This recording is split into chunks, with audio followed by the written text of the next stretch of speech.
Bismillahirrahmanirrahim. Assalamualaikum warahmatullahi wabarakatuh. Dan salam sehat selalu Ananda semua. Tibalah saatnya kita sampai pada materi belajar efektif dan efisien. Ananda yang hebat, belajar itu tidak instan. Jadi belajar itu merupakan suatu proses dari tidak tahu menjadi tahu, dari tidak bisa menjadi bisa, dan sebagainya. Yang jelasnya ada progres atau ada kemajuan untuk mencapai tujuan tersebut.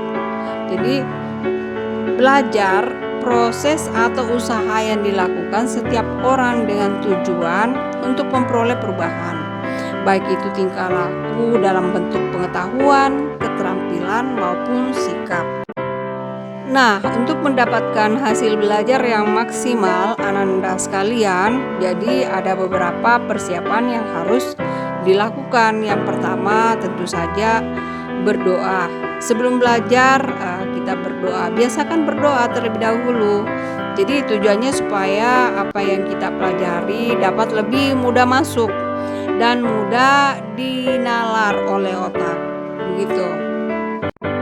Selanjutnya tingkatkan minat dan mood belajar. Yang manakah itu? Jadi kita menyiapkan minat dan mood yang baik, tendensinya agar kita dapat merasakan kenyamanan. Kita exciting selama belajar berlangsung dan agar lebih fokus terhadap apa yang kita pelajari.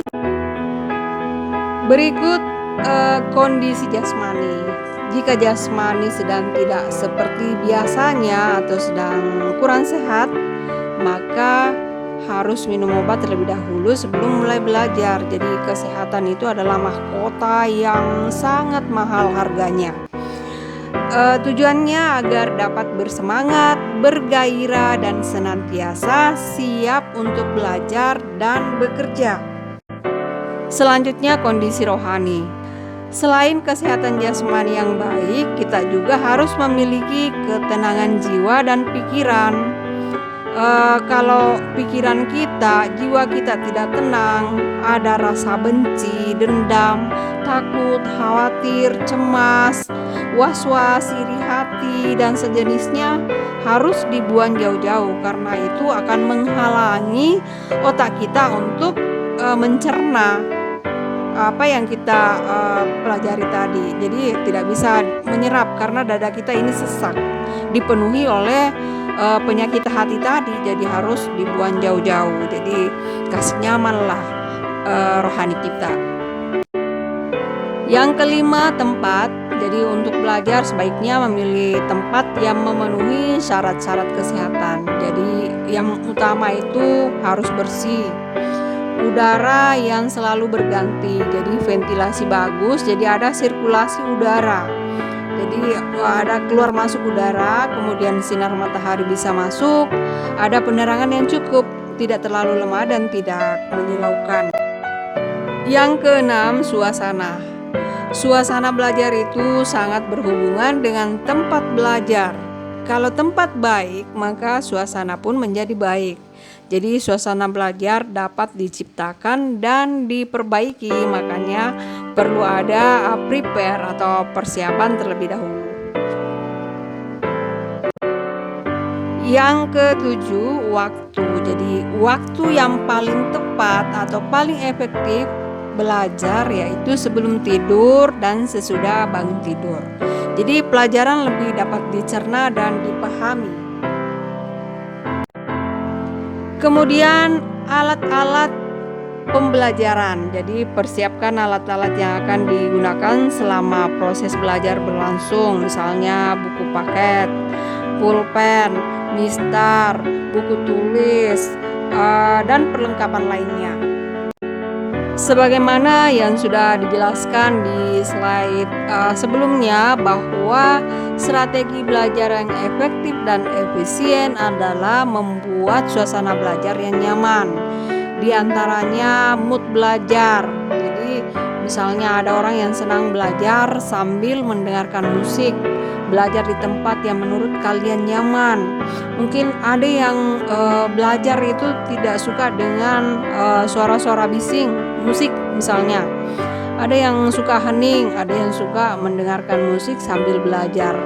Karena dia mungkin lebih nyaman seperti itu, lebih gampang masuk, lebih gampang dicerna. Kalau ada yang mendengarkan musik, ada yang hening, tidak mau ada suara-suara. Selanjutnya, merangkum materi esensial dari pembelajaran.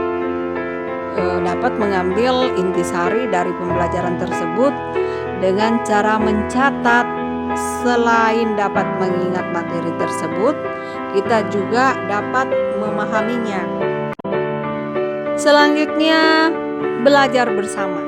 Suasana belajar berkelompok akan membuat otak menjadi rileks menerima materi yang akan diserap. Jadi kita merasa termotivasi karena adanya teman-teman kita di sekitar kita.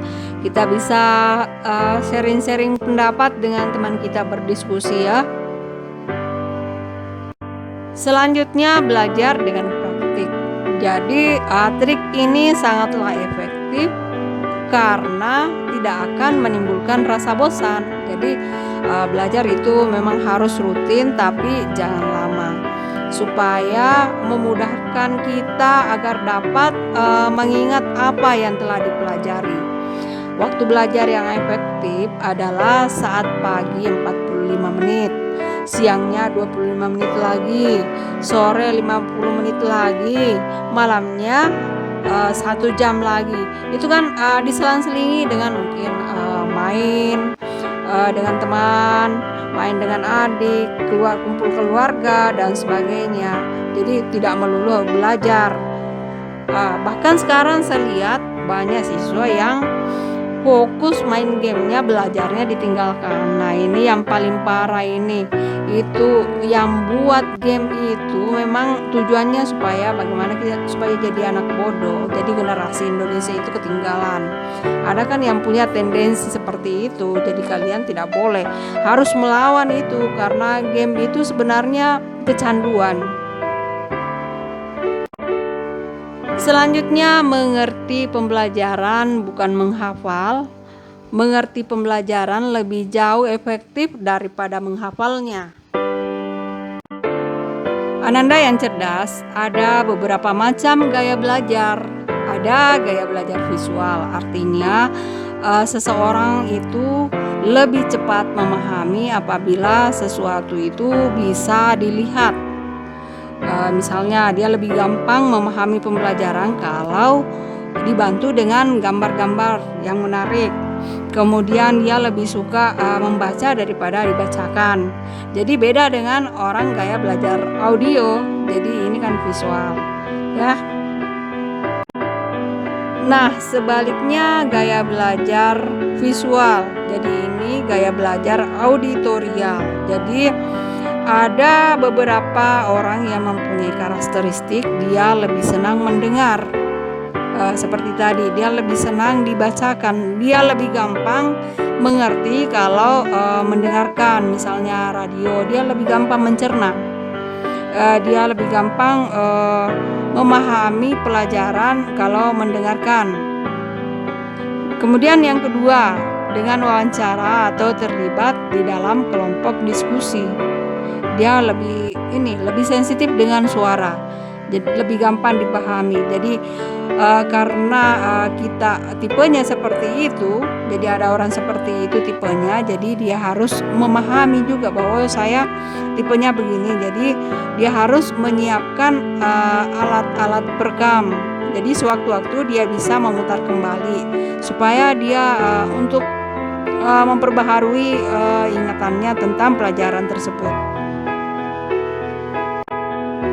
Kemudian gaya belajar kinestetik. Jadi ada beberapa orang yang mempunyai karakteristik seperti ini. Jadi kalau belajar dia menggunakan gerakan, tidak bisa diam.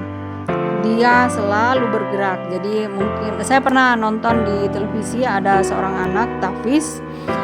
Ketika dia menghafal, dia selalu bergerak. lari-lari, jungkir balik, tapi memang dia lebih bisa menghafal, lebih bisa memahami ketika dia selalu bergerak. Jadi mungkin dengan gerakan kaki, gerakan tangan, jadi macam-macam. Lebih spesifik lagi di sini macam-macamnya, ada yang gerakan tangannya saja, ada yang kakinya saja, atau bahkan dikombin dengan gerakan-gerakan seperti itu.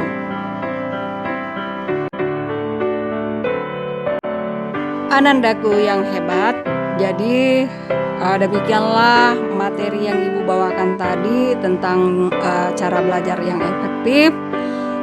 Mudah-mudahan bermanfaat.